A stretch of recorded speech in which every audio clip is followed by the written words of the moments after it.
GSI Channel, cerdaskan akal, iman, dan amal. Bismillahirrahmanirrahim. Assalamualaikum warahmatullahi wabarakatuh, sahabat GSI Channel yang mulia.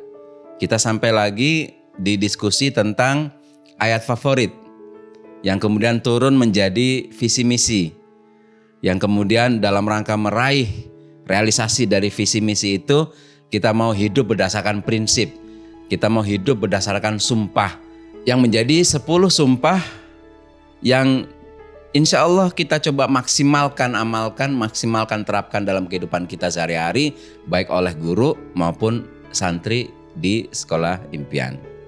Kita sampai kepada bahasan yang ketiga, jatuh cinta pada Al-Quran, kalamullah, dan siap hidup berpandu padanya.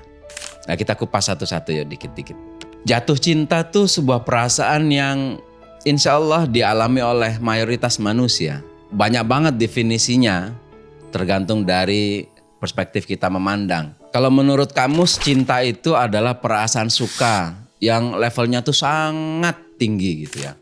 Suka banget, sayang banget gitu. Kita terhadap yang kita cintai seneng banget memandang. Kita terhadap yang kita cintai rela berkorban apa saja agar dia happy, agar dia bahagia. Saya kira dua penjelasan tentang cinta ini cukuplah untuk kita berinteraksi dengan Al-Quran. Artinya kalau saya mencintai Al-Quran, maka saya harus banyak-banyak bersamanya. Banyak-banyak melihat Al-Quran, tentu membaca, menghafal, memikirkan. Dan saya harus berkorban untuk Al-Quran. Makin besar pengorbanan saya berikan kepada Al-Quran, itu bukti makin besar cinta saya kepada Al-Quran. Tidak semua orang punya perasaan ini. Ada manusia yang belajar 100 ilmu tapi belum mempelajari Al-Quran. Ada orang yang membaca jutaan halaman buku tapi selama hidupnya dia tidak pernah membaca sampai kelar halaman 1 Al-Quran sampai halaman 604 Al-Quran. Nah, ini menyedihkan sekali. Kemudian kalau dikatakan bahwa kaum muslimin itu harus berkorban untuk Al-Quran, rasa-rasanya itu belum jadi semangat yang masif gitu.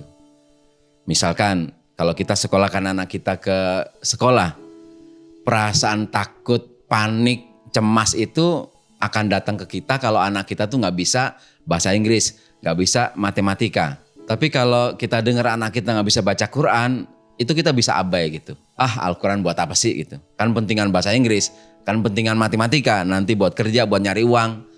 Emang kalau bisa baca Quran bisa jadi apa gitu? Padahal yang bisa kita dapat dari Al-Quran itu Masya Allah bukan cuma sekedar harta, bukan cuma sekedar bahagia, tapi masuk surga melihat wajah Allah. Kesadaran ini yang perlu kita tanamkan dalam diri kita, dan kalau bisa sebanyak-banyaknya kaum muslimin. Agar dia benar-benar dan sungguh-sungguh dan membuktikan diri bahwa dia cinta Al-Quran. Al-Quran itu apa? Al-Quran adalah kitab suci yang terakhir. Allah pernah menurunkan banyak sekali kitab suci. Ya, diantaranya yang diceritakan di dalam Al-Quran. Ada Taurat, ada Zabur, ada Injil. Ya, Al-Quran ini adalah kitab paripurna, kitab terakhir yang isinya adalah kalam Allah, perkataan Allah yang diwahyukan kepada Muhammad SAW melalui kurir yang paling agung di antara semua malaikat, yaitu malaikat Jibril alaihissalam. Maka kalau saya boleh menyusun quote yang agak nyastra sedikit, jejak Allah yang paling besar itu adalah Al-Quran. Maka Al-Quran itu nggak main-main. Bukan tulisan biasa, bukan kitab biasa. Kaum muslimin harus punya perasaan yang berbeda ketika dia megang buku tulisan manusia dibanding ketika dia megang Al-Quran. Itu bukti paling minim cinta kepada Al-Quran. Yaitu perasaan yang membedakan antara buku yang lain dengan Al-Quran. Kemudian ada kata dan siap hidup berpandu padanya. Ini kalimat yang ringan diucapkan tapi berat banget konsekuensinya. Siap tuh berarti kita ready melakukan. Siap tuh artinya kita mau berkorban. Siap tuh artinya kita bersedia meluangkan waktu. Bersedia untuk menguras energi untuk Al-Quran. Bersedia untuk memberikan apa yang kita punya demi Al-Quran.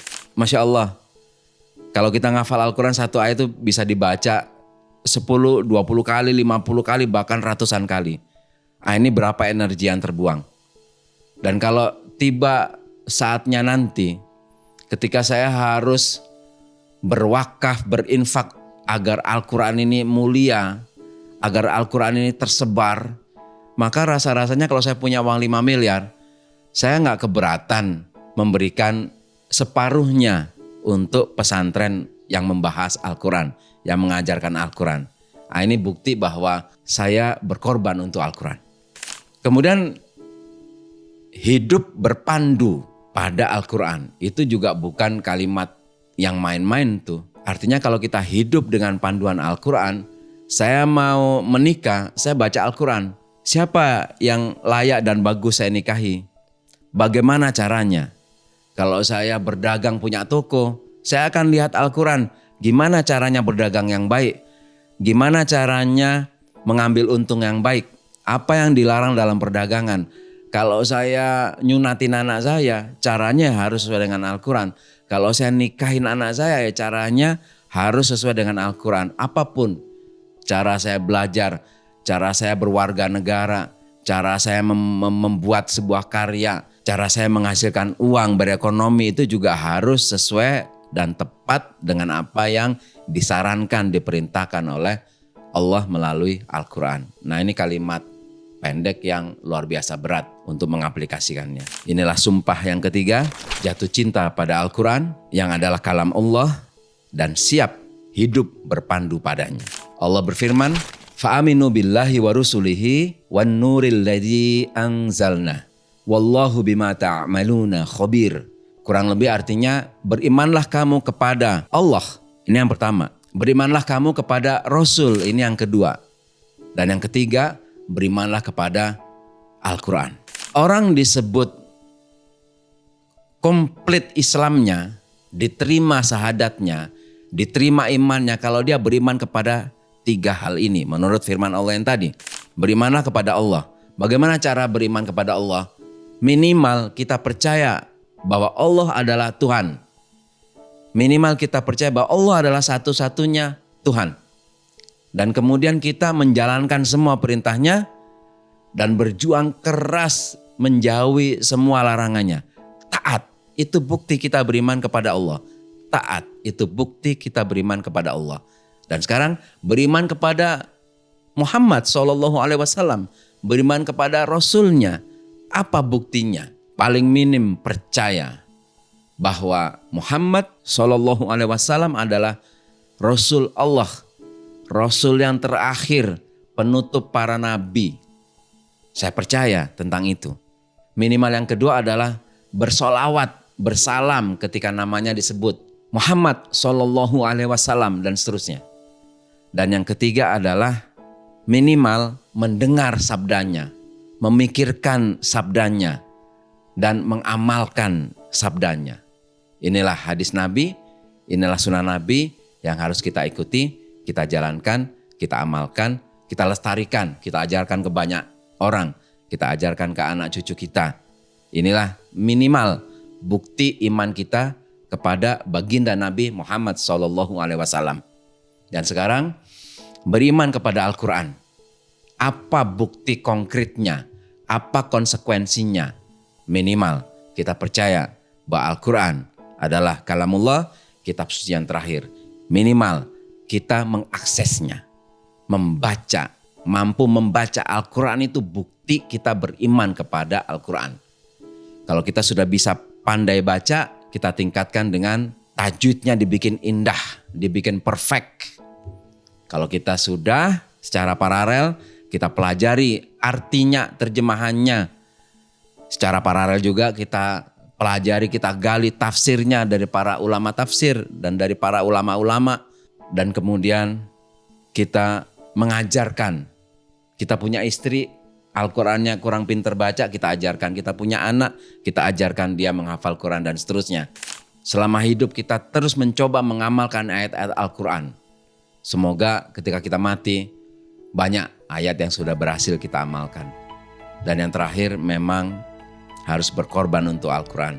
Kita harus menyerahkan amanah yang Allah beri, yang kita sebut milik kita, itu demi tersiarnya Al-Quran. Kalau Allah kasih saya harta, Masya Allah, rasanya separuh atau seperempat harus kita kasih agar Al-Quran itu tersiar melalui wakaf, melalui infak, melalui sedekah ke santri penghafal Quran, infak ke pondok pesantren yang di sana mempelajari Al-Quran. Kira-kira itulah wujud paling minim dari berkorban untuk Al-Quran.